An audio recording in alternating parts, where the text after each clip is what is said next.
Well, I feel actually a bit odd introducing Bartek because half of the room knows him much better than I do. But for those who might not, hello Hans, so for those who might not know Bartek, he studied in Krakow, I believe, and then moved to Warsaw for his postdoctoral studies. He's now coming from Munich, where he holds a Humboldt Fellowship. He has published widely and on all sorts of topics. I was very pleased to see that you two think that quite a lot of that imperial literature like Kennos is a schwindel, let's say. But it's I just focus here on the most important and most relevant items concerning the seminar, which are the book that he published in 2021, I believe, on the myth of Lycurgus from the beginning, actually, because we have a chapter on Homer, through, of course, Aeschylus' Lycurgeia, which was a determining moment in the river, to Naevius and beyond. And I would like to mention also his next project, which should be out between this year and the next, I suppose. I'm submitting the book by the end of this month. Okay, so this is the other volet, the other side of the story, one other side of the stories of Dionysus, because this time you look at another opposer of Dionysus, and this time is Pentheus in Euripides, and then in Beyond. Now Beyond, I don't know if it means still within Antiquity, or if this time you want to go into the reception. In Antiquity, there's plenty of it. So, as you can see, a lot, and I'm just mentioning the books, but of course there are also a lot of articles as well on Dionysus, Dionysianism, and other things, as I said. So, today is going to talk about male intruders in Dionysiac female thiasoi, and over to you, Thank you very much. Thank you for coming. I should have said one more word. I'm really sorry. This doesn't concern Bartek, but concerns Susan, who would have loved to be with us today and who might be able to join through Zoom today, but she had to be away for another conference. So that's why we voilà. So thank you very much for this lovely introduction. And thank you for being here. Despite the fact that there are so few of you, I still hope that there will be a lovely discussion. And I'm terribly sorry that I'm going to read my text, but that's the only way of to stick to the time. Hopefully it's going to be like 45 minutes.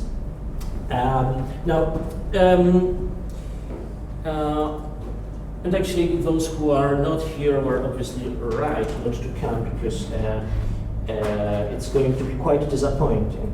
Because when Susan offered me the opportunity to present my research at this seminar, I immediately thought of a theme closely related to my present research, which is Dionysus and his followers. When it comes to the combination of sexual violence and Dionysus, one's thought inevitably drifts towards the violence inflicted by the Maenads on males in several well-known myths, which admittedly have little to do with sex. The other area is the sexually aggressive behavior of satyrs, as represented on several Attic vases. In particular, the latter area has been studied by Eva Coase, who offered perhaps the most memorable reconstruction of tensions between men and women in ancient Greece in her 1985 book, The Reign of the Phallus. This is also where serious problems begin. As happens all too often, Coase is exceptionally convincing in denouncing patriarchy as an oppressive system against which the women who lived in traditional societies resisted by the various means that were available to them. Thus, when read as a political manifesto, the book must have been very convincing, especially in the context of the 1980s. Since then, however, considerable work has been done that shows that the relationship between patriarchy and women living under it is much more complex, and much more complex than Coase suggested. In the field of classics, a particularly precise example of such works is The Citizen Baghead by Barbara Goff. Coase's book, however, has more serious drawbacks when it's read not for one's edification, but rather as a reconstruction of historical reality. In search of clear-cut conclusions, colleagues failed to appreciate the nuances, ambiguities, and uncertainties resulting from the analysis of ancient material. My intention today is to focus on these tedious details, which may turn clear-cut and politically consequential conclusions into a pedantic academic discourse. I will address three problematic areas in my talk. To begin with, it is very tempting to search for contemporary categories in ancient material. We often do it at risk of imposing our ideas and anxieties on ancient societies. This is why concepts such as rape or sexual violence require at least some nuancing before we apply them to ancient material. Secondly, there is a long tradition of thinking of the cult of Dionysus as a locus of radical gender segregation and tensions. As I would like to argue, this view isn't tenable. And thirdly, a positivist approach to ancient images has meant that several scholars have confused the imagery with reality, resulting in a detrimental effect on the understanding of all fields. So, turning to the first point, sexual violence as an ethic category. I don't intend to dwell too long on this problem, given that I'm probably the least competent in this field. I would only like to remind you that the category of sexual violence is problematic, given its embeddedness in culture. I realize it time and again when exposed to texts of culture from a not distant past, when certain forms of behavior that are stigmatized today were taken as innocuous, even if not necessarily innocent. A good example is provided by the film Animal House, a blockbuster comedy from 1978, which I still find very funny, despite several scenes that now strike me as highly disturbing and inappropriate for contemporary mainstream entertainment. I've seen this film 3 months ago, and I was truly shocked by what I saw. A good example is the scene in which one of the main characters, a male college student, is peeping on his female schoolmates as they get undressed in their dormitory. The male character, played by John Belushi, is consistently shown in the movie as a charming buffoon. Peeping on female students is thus clearly meant to be interpreted as one of many boyish pranks. Although it was certainly taken as a serious form of misconduct by the authorities in the US in the 1970s, the film makes it clear that its perception was similar to that of the underage students smoking cigarettes behind the bicycle shed. There seems to have been no real stigma attached to it. And this is how the sensitivity of our societies has changed over the last 40 or 50 years. Greco-Roman antiquity provides, obviously, a plethora of much more shocking examples. The plot of Terence's Eunuchus is one of many of these. In this place, a young Athenian, Hierea, falls in love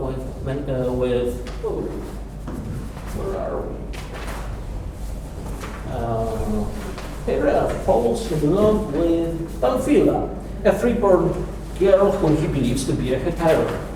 He thus sneaks into her house and rapes her. Subsequently, when Pamphila's true identity is revealed, her newly found brother agrees to marry her to Hierea. As was usual in Roman comedies, everyone finds happiness in the end. Pamphila's brother finds his sister and marries her out. Hierea finds a beautiful wife. Pamphila marries a rapist. Regardless of how shocking it may seem, Terence clearly thought this was a better outcome for her than to remain unmarried after losing her virginity. Needless to say, Eunuchus is a work of fiction created by a male author for a predominantly male audience. Although it may reflect the sensitivity of his contemporaries, it clearly doesn't provide a reliable analysis of tensions triggered by real-life situations. We may assume that marrying rapists was much more problematic for Greek and Roman girls than it seems to have been for Terence. What we cannot assume is that victims' sensitivity didn't undergo any changes as the cultural context shifted. Unfortunately, we have very little insight into their perspectives, as ancient texts of culture, which present the perpetrator's point of view, are quite predictably unconcerned with victims. In terms of the methodology of historical research, this attitude of our informers renders the procedure particularly arduous. Our sources usually claim that nothing really happened. It would be a terrible mistake to take this claim at face value, but is it appropriate to think that it is always a lie? Now, point 2. The context of Dionysus worship provides even more fertile soil for ungrounded assumptions, which are the result of their history of research. So the point is what we don't know about gender roles in the context of Dionysus worship. And there are several scholarly dogmas surrounding Dionysus, 2 of which I intend to address in what follows. So firstly, according to the often cited formulation by Louis-Journet, menadism is a women's business. And secondly, Dionysus cult, as many other phenomena characteristic for the so-called primitive culture, underwent changes, gradually becoming less authentic, which means less spontaneous and less violent. As a result of this development, unlike the early menadism from the archaic and classical period, in the Hellenistic and Roman times, men started joining menads, while their rituals became controlled by state authorities. It's not difficult to recognize in this paradigm some of the concepts that the Cambridge ritualists inherited from 19th century writers such as Nietzsche and Roder. A canonical and the most influential version, however, is as recent as Dodds's second edition of Euripides' Bacchae from 1960. Although no serious scholar would take Dodds's reconstructions at face value today, it seems that the model to a large extent persists, despite the gradual erosion of its premises, attempts at nuancing it undertaken especially by Henriks and Bremer, and occasional criticism expressed most notably by Chakotay and Scalia. At the same time, however, it seems that the canonical version of vision of menadism has been too good to think with for scholars to drop it. So, for example, Richard Seaford insisted on the contrast between Polis and Dionysus. Feminist writers such as Eva Coase, I haven't found a picture of Eva Coase, I have no idea what she looks like, or what she looked like. Anyway, such writers as Eva Coase loved the opposition between males and females, and structuralists loved all kinds of oppositions, provided that they were sharp and neat. This may explain why so little has been done to reassess the ancient data, which doesn't seem to corroborate Dodds's model. According to Henriks's consciously simplistic formulation, Dionysus provided wine for men and menadic ecstasy for women. The first part of this statement has been successfully challenged by several scholars. For example, Kelly argued that the formula woman plus wine equals hetera in Greek art is not tenable. Peirce observed that women handling cups and lenaya vases, although they don't bring them to their lips, should be interpreted as drinking. Even in the Bacchae, menads are said to have drunk wine in lines 7067. This passage has usually been ignored by scholars who seem to have been too consistent in showing that Pentheus' vision of the suspicion that Dionysus worship is all about sex and drunkenness was wrong. Similarly, the idea of menadic practices as being exclusively feminine seems to have to be based on a very narrow reading of a few texts, especially the Bacchae. Now, before tackling the problem itself, it is important to explain what I mean and what I don't mean by it. It seems beyond any doubt that being a menad was something that only women did. When men acted as menads, it was a matter of a self-aware role play that was characteristic for theater, public festivals, and possibly some private feasts. In this respect, actual menadism is something exclusively feminine. It is a separate question, however, whether menadic rituals were exclusively feminine in the way in which Thesmophoria or celebrations of Bonatea in Rome were.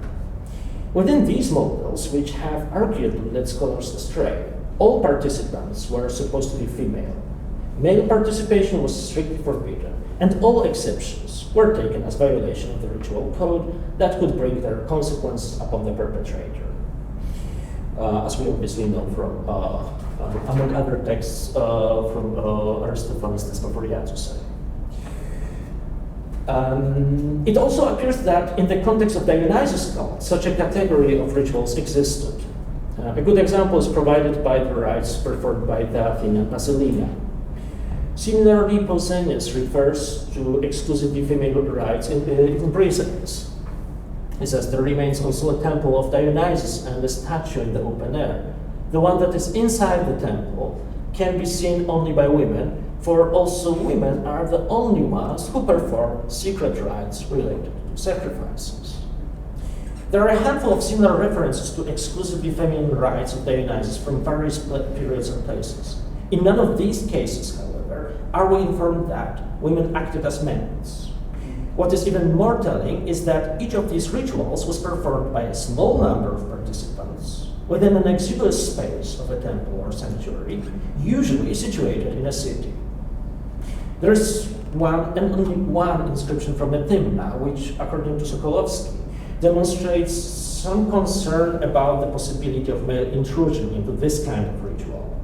According to the text, a male magistrate called gynaikonomos would stay in front of the temple door to make sure that no other men would enter while women were celebrating Panikis.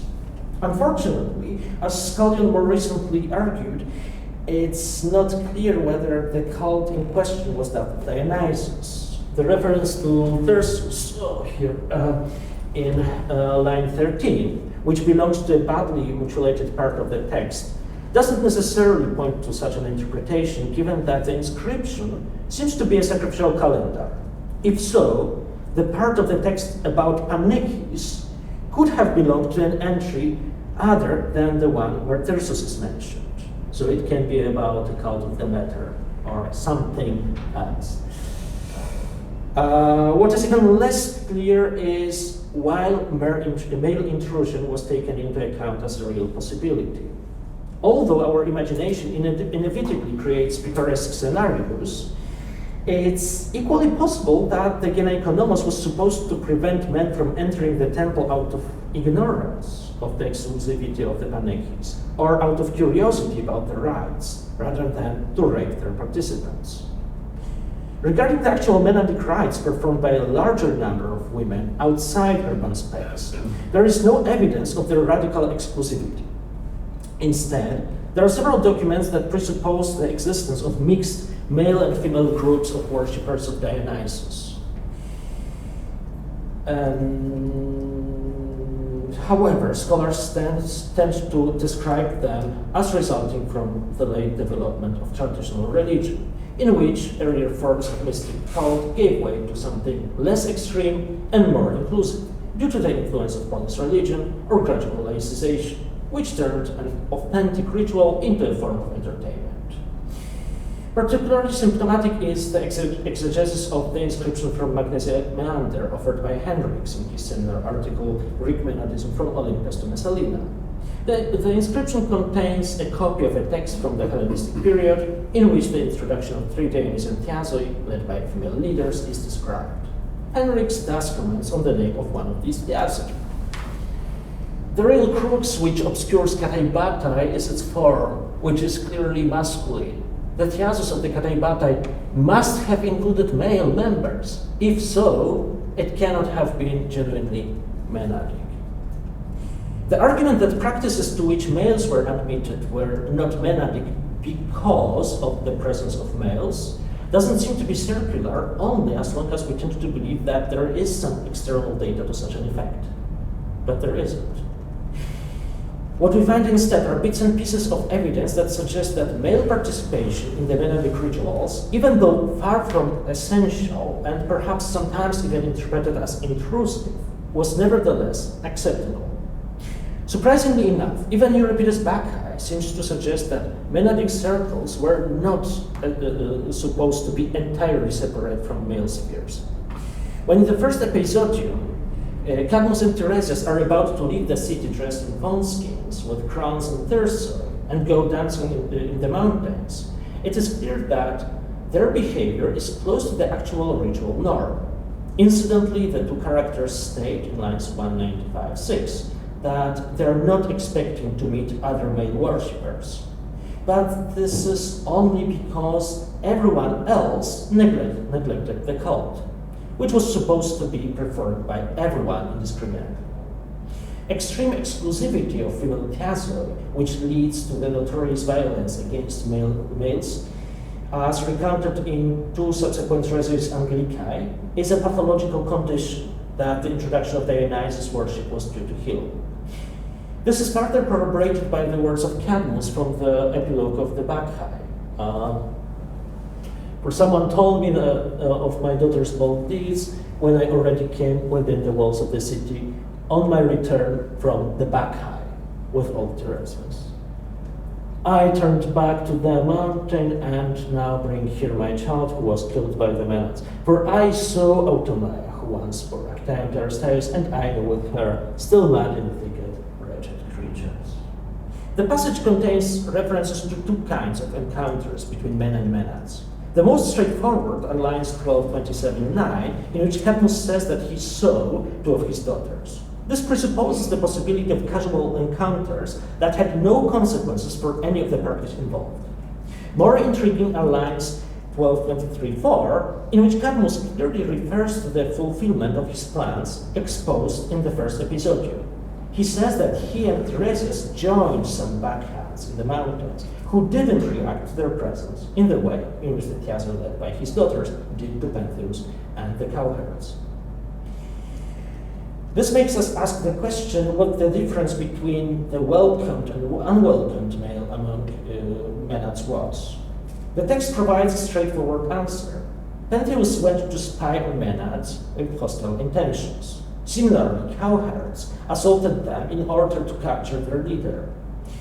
On the other hand, Tiresias and Cadmus joined Menads in the capacity of worshippers of Dionysus. It needs emphasis that, despite statements made by several scholars, they didn't dress as women. Instead, they put on crowns and nebrides and took thiasoi in hands. These are attributes worn not only by Menads, but also by Dionysus and Satyrs. The structure of a mixed thiasis is well illustrated by the passage of Alexander's life, in which Plutarch describes the religious practices of Olympias. And this is the text. Olympias, who more eagerly than others desired being possessed and performed her frenzy in a more barbarian way, introduced large domesticated serpents into the thiasoi, which often crept off the ivy and mystic baskets and wound around thiasoi and crowns, to the astonishment of men, except Leptontus Antenus. Although Henrix referred to Olympias as, quote, the earliest historical Menad of known identity, end quote, Elizabeth Carney suggested that the rituals referred to by Plutarch here could have been of what Henrix calls non-Menadic type, because the passage clearly indicates that both genders were present where the rituals took place. However, as I mentioned already, nothing apart from the scholarly tradition compels us to think that men couldn't be present in Menadic thiasoi. What the passage shows instead is a clear division of roles in the context of ecstatic cult of Dionysus. A thiasis would have been led by a female of high social status, such as Olympias. This leader was surrounded by other females who were directly involved in certain ritual actions, such as snake handling. Apart from that, there could be some other participants, including men, whose presence was less essential but not unwelcomed, and certainly not forbidden. This is further corroborated by the iconography of vase painting, whose development suggests that in the archaic period, a mixed thiasis was a norm rather than an exception. There's only one type of Dionysian ritual that matches the criteria of Menadic rites, and seems to be reserved for women. From such relatively late authors as Pausanias and Plutarch, we hear that Thyades would perform Oribasia near Delphi. From several references scattered here and there, we learn that their rituals were very closely resembled those that we associate with Menads, and it is evident that being a Thyad was women's business, as Gernet would put it, given that ancient authors always referred to them as women. There's, however, no reason to postulate their very strict segregation from male worshippers of Dionysus and other men. A particularly precious piece of evidence to the opposite effect is provided by Euripides' Ion. In lines 550-54, Xuthos and Ion are trying to reconstruct the events that led to the conception of the latter. And Ion asks, have you been to the Pythian rock before? At the back torch procession. Did you stay with the Proxenos, with the figures he introduced you to the thiasoi? Is that what you intend? The Maenads of Bacchus. Were you in your senses or drunken with wine among the pleasures of Bacchus? So this is where you began. The audience knew that Ion was Apollo's son, which means that the above reconstruction of the past events was wrong. It is also true that the play was set in a distant past. Nevertheless, there are no reasons to doubt that the image of the Dionysian rites it evokes is close to the cult reality known to Euripides' audience from their own experience. The text doesn't contain precise references to the cult details, and it cannot be excluded that the verb thiasoi was used here in a figurative way, or perhaps even with a dash of humor, which results from the fact that it is the pious youth Ion who uses this term of religious vocabulary while referring to a sexual act. Be that as it may, the passage indicates in a straightforward way that male worshippers of Dionysus were likely to get involved in orgiastic rituals with females in their capacity of Maenads at Delphi. We are not told where they took place, but lines 653 and 1125-32, in which Xuthos is said to have sacrificed the genepleia to Dionysus somewhere in the mountains, may suggest that the area where Ion was supposed to have been conceived was situated in the wilderness, which is obviously the place where we expect to see the Maenads. It is also important to notice that it was the Proxenos who introduced Xuthos to the thiasoi, which suggests that this was a normal practice rather than an incident.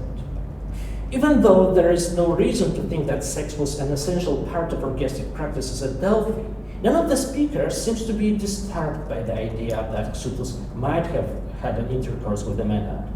Apparently, looking at it from the male perspective, there was no stigma attached to it, nor was it considered a breach of religious norms. Upon switching the perspective, it would be tempting to think that the passage in the Ion provides an instance of sexual violence. Given that the pregnancy resulting from a rape on a female participant in nocturnal rites is one of the topoi of later comedies, the story seems to write itself. Unfortunately, the passage doesn't contain any clues to such an effect. Xuthos and Ion believe that the backhand exposed the child, which means that the alleged pregnancy was unwanted. This doesn't mean, however, that the intercourse was not consensual. Although it is not stated either, it seems that the Delphic maidens, referred to in the passage, belonged to a category of women who enjoyed a higher level of sexual liberty than citizen women, which means that they could have consensual sex with strangers. This brings us to the last point of my inquiry, which is the problem of distinction between images of consensual erotic practices and sexual violence. This issue is particularly difficult to tackle for methodological reasons. What we know or what we don't know about images. To begin with an approach that is elegant in its simplicity, but obviously untenable. Eva Coles assumed that pictures of Dionysian revelry reflect cult reality in a photographic way. According to her, Dionysus was worshipped by women in the capacity of Maenads and by men dressed as satyrs. Thus, each satyr depicted on the vase can be taken as a counterpart of a real man. Interestingly, in the introduction to his slightly later monograph of Greek erotic scenes, Martin Kilber offered an opposite approach. He explained that he excluded all depictions of satyrs' sexual activities because, unlike humans, satyrs belong to pure fantasy. From a rhetorical point of view, such simplistic approaches are the most efficient way of resolving the inextricable dilemma posed by the use of iconography as a historical source.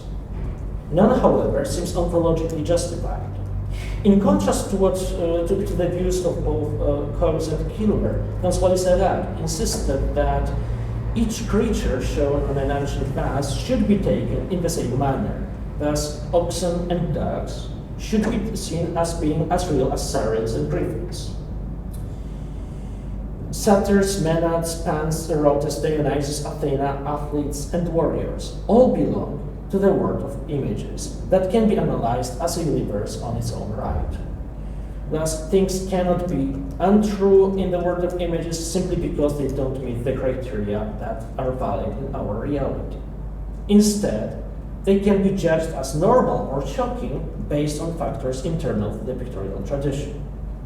Thus, a famous image of a family of centaurs, which included the first representation of a female centaurate by the painter Zeuxis, reportedly stirred up controversy, despite the fact that in the real world, centaurids were no less common than centaurs.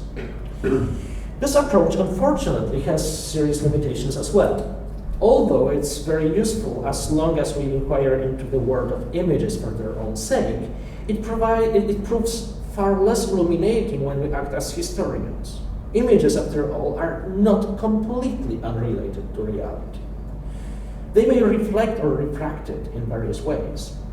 When it comes to the particular case of the female worshippers of Dionysus, it has been quite frequently argued that they are quite unlikely to have come into existence out of nothing. The position of Maenads' bodies clearly indicates that the artistic tradition has been influenced by the autopsy of ecstatic dancers. This is one of the principal arguments of scholars who insist that Maenadism was not a poetic or artistic invention. This doesn't mean, however, that we should take the material at face value. It is not clear to what extent artists were influenced by an autopsy rather than previous pictorial traditions. There is certainly a grain of truth in iconography, but where exactly does it lie? This question is not a matter of theoretical pedantry, as can be exemplified again by an important article published by Eva Coles in ZPE in 1984, in which she offered an analysis of erotic scenes in a Dionysiac context. Having observed that Maenads on red figure vases are often molested by satyrs, but there are no scenes of intercourse, Coles stated that by way of contrast, black figure vases contain scenes of intercourse between satyrs and women. An example is provided by a cup attributed to Phineus painter, now in Pittsburgh. It features a very ugly satyr copulating modo pecudum with a woman. Coles didn't hesitate to state that the woman must be a hetaira. Why?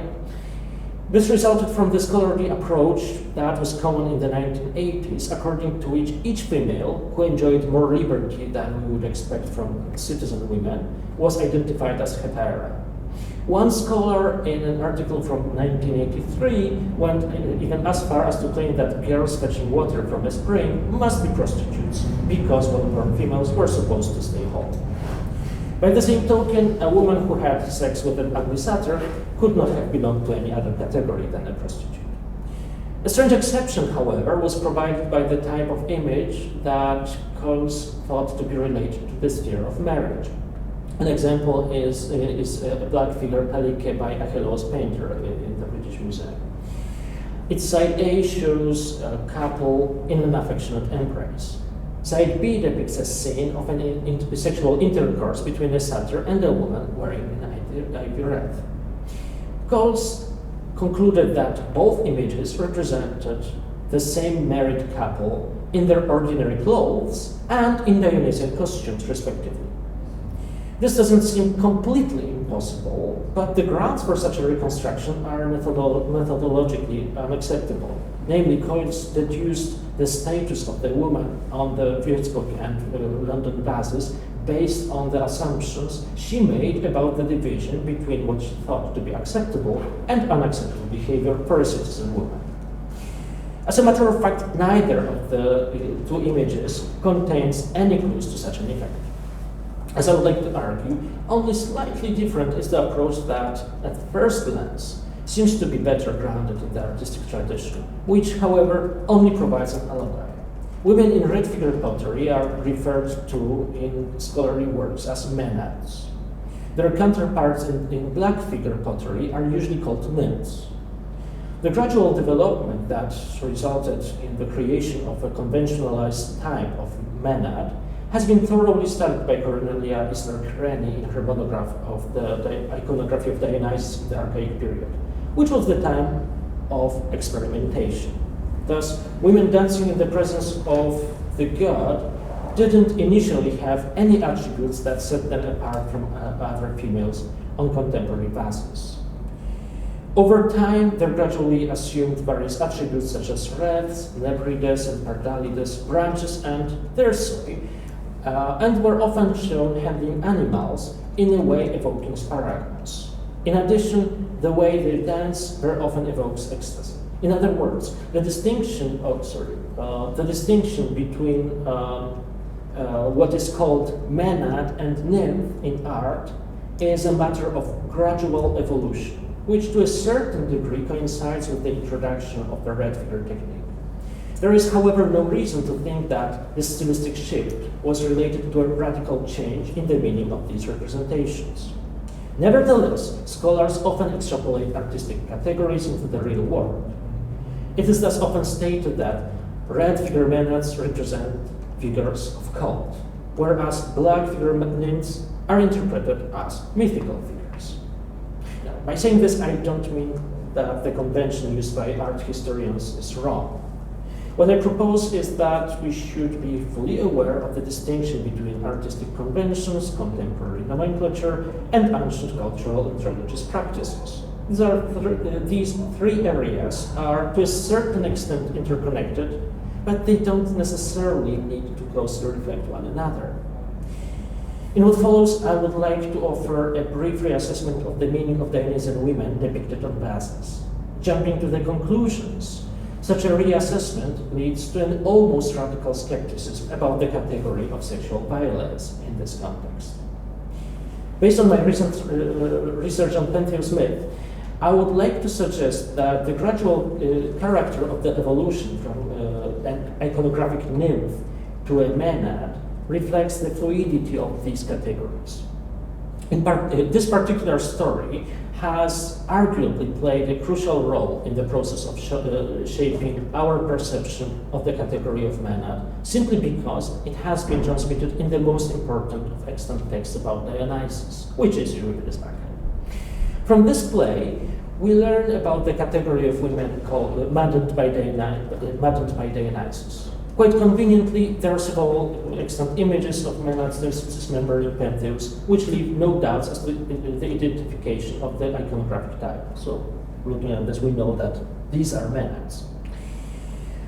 Since the seminar article published in 1872 by Rapp, another locus classicus is a passage from Diodorus of Sicily, in which a distinction between so-called mythological and historical menads is hinted at. It says, on this account also Bacchic congregations of women gather at many Greek cities every second year, and it is customary for the maidens to carry thiasoi and participate in the revel, shouting "Ewai" and worshipping the god, whereas women organized in groups sacrifice, celebrate the mysteries, and in general honor the presence of Dionysus in songs mimicking the menads of the old age, who are said to have been the followers of the god. So here we have in the last line this clear distinction between the mythological and historical menads. This passage shows that both historical and mythological menads would have had the same type of attributes and acted in a similar way. Therefore, it is often simply impossible to distinguish between the images of women belonging to these two categories. In many cases, such a distinction was probably irrelevant for ancient painters. Obviously, we don't know to which category that menad actually from the British Museum belongs, and probably the painters just didn't care for it. It's just a menad. An exception is provided by the images in which the context points to one category or another. Thus, we may assume that the menads killing Pantheos are mythological. On the other hand, it is difficult to resist the temptation to think that the so-called Lenaia vases depict a ritual performed in classical Athens, most likely at the Antisterium. The women depicted on these vases would have belonged to the category of historical menads. Nevertheless, given that they would sometimes be accompanied by satyrs who were clearly not meant to be interpreted as disguised men or boys, historical menads also operate in the world created by their religious experience. How then are they related to nymphs? The connection is much closer than it may seem. On vases, Dionysus is very often introduced by women containing clearly mythological images. A good example is provided by the Crater François, on which these women are labeled as nymphs. In literary texts, even as early as the Iliad, Dionysus is often surrounded by his nurses. The identity of these nurses varies depending on the text. For example, according to Pherecydes, they were nymphs from Dodona, who took care of the baby Dionysus before bringing him to Aino. Many local traditions associated the nymphs with Dionysus' upbringing in a nearby cave. That's a cave in Naxos. There is, however, another version that is hinted at in the already mentioned passage in Pherecydes, namely that Dionysus was nursed by his aunts, Aino, Autonoa, and Agaue, among whom the most prominent was Aino.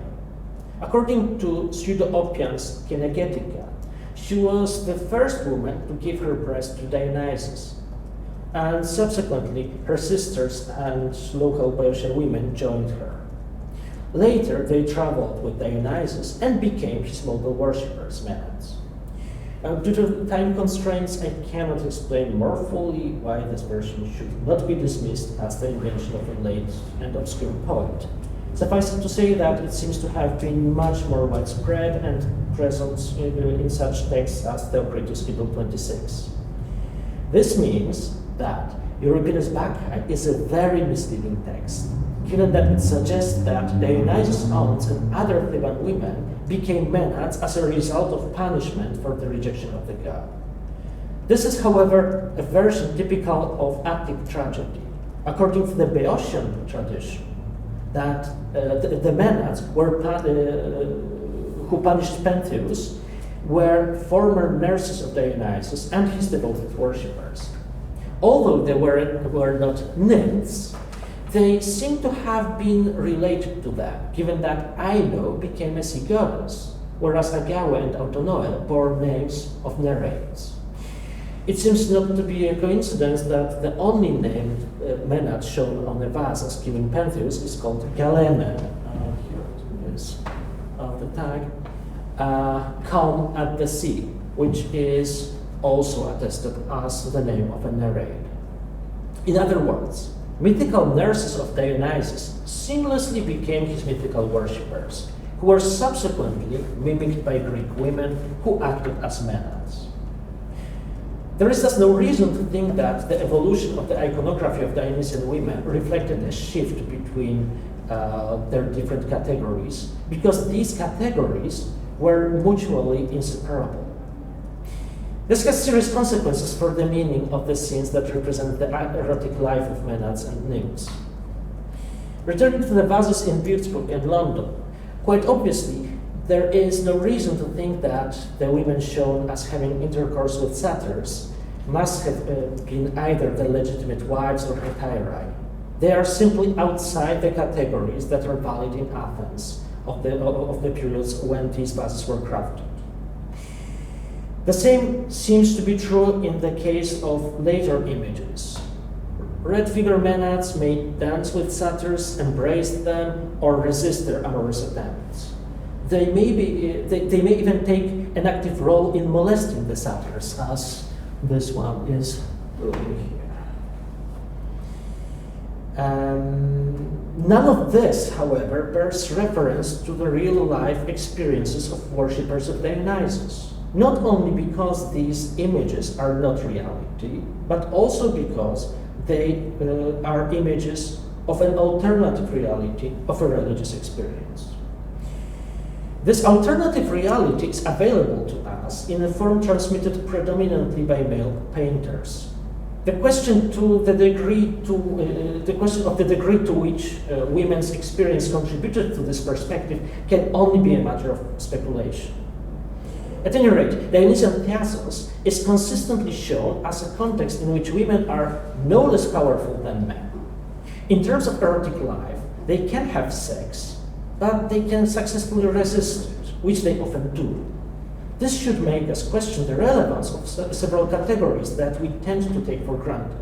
Let us imagine a world in which, unlike in classical Athens, everyone is free to show erotic initiative, as well as to reject such an initiative expressed by potential partners. In this world, everyone would have the means to resist violence inflicted on them. Sexual violence in such a context becomes logically impossible. This means that images of Dionysian world are unlike anything else we know from Greek antiquity. They use conventional means to show what ancient Greeks would refer to as sexual initiative, which to our minds may not differ sufficiently from sexual violence, to show the world in which women enjoyed unlimited sexual freedom. The fact that a nymph is shown as having sex with a satyr, embracing him, or being carried by him, suggests that this is what both of them wanted. Otherwise, she would not have allowed it, because unlike other mythical and real women, she had the right to say no when she meant no, and her no had to be reckoned with. And I'm leaving you with this amazing picture I saw this Sunday in Kunsthistorisches Museum. It's actually Etruscan, so it doesn't necessarily belong here, even though I strongly believe that it reflects Greek ideas about sexual liberty of both satyrs and their female counterparts. Thank you.